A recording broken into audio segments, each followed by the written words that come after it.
And it is that hidden arm that kind of drives and manipulates even the politics of this country. And so we have to expose this. And so we need to expose whiteness for what it is. It comes in new languages and new forms. It won't, some of it is overt, like the petty sparrow and those, and then it's out there. But there's other institutionalized whiteness that in a sense we have to address.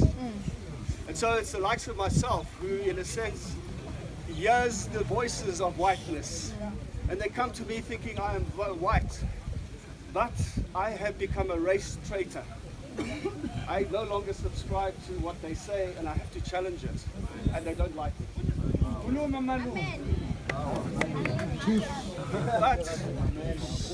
But I think the other thing is the economic. I really do believe, and I'm not an economist, there are formulas, economic formulas, that can ensure that we have free education from cradle to grave. Yes.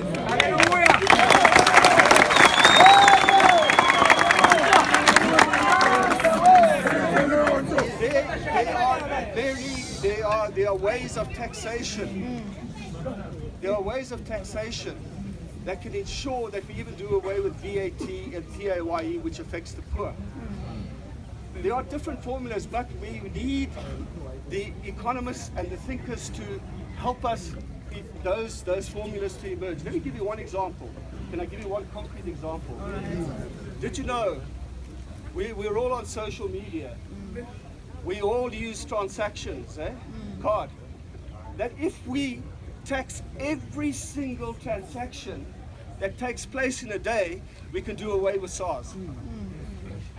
There's a formula that says that we can have more money in the fiscus than we can cope with. And it would do away with VAT, which means that bread prices come down. You see, that's just one example of thinking out of the box. But what do? We are captive to a neoliberal global economy that says this is the way you must go. You understand what I'm saying? That's the principality and powers behind all of this. And what you have done is you brought this into focus for us in South Africa. So I want to say that it is a shame that you as students who should be enjoying academic freedom, should be enjoying this time of your life, should now have to sit here and struggle and face tear gas and all sorts of other things. It is a shame. It is a shame.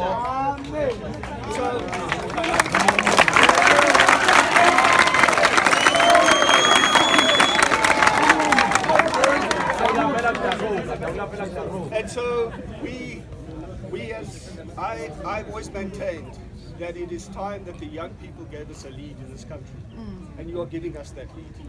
Because old activists like myself, we in a sense we're growing tired and old. So we can't be at the forefront of the struggle. But you are at the forefront of the struggle. And all I'm asking is, take good care of yourself.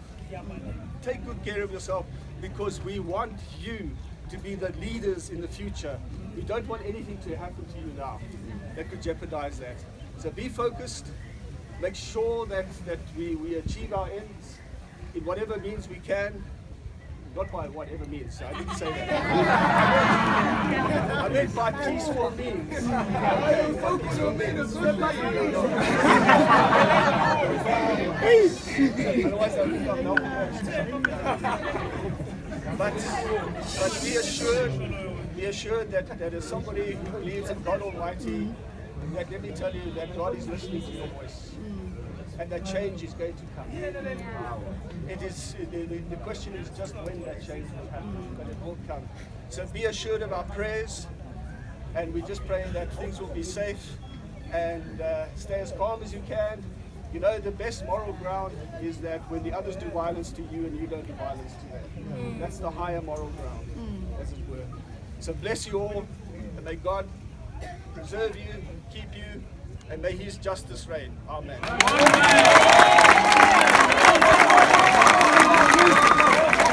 Amanda!